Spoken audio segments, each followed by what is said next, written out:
سلام، عارف هستم. دلم میخواد درد دلی کنم با شما و شما هم منو همراهی کنید.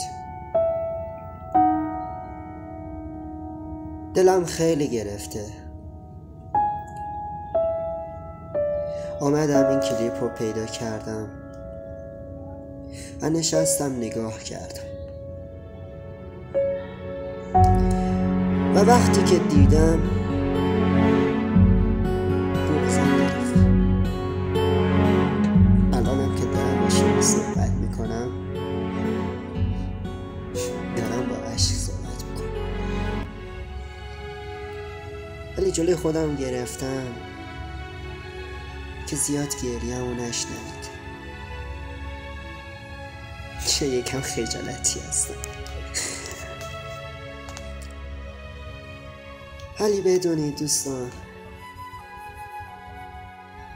این نقاشی‌هایی که دارین میبینید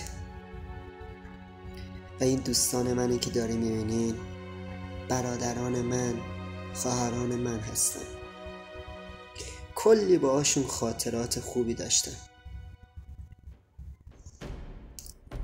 کلی روزهای خوبی گذروندیم باهاشون، شوخی میکردیم، حرف میزدیم، دعوا میکردیم، بازی میکردیم، خلاصه بهتون بگم کودکی کردیم. الان وقتی که بزرگ شدم و این کلیپ رو میبینم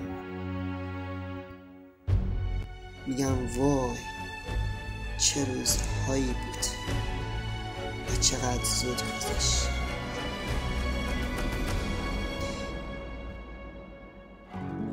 نمیدونم چی بگم، ولی خودتون نگاه کنین و قضاوت کنین.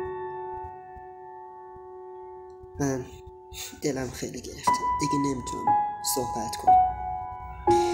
دوستتون دارم از صمیم قلب. عارف رونالدینیو.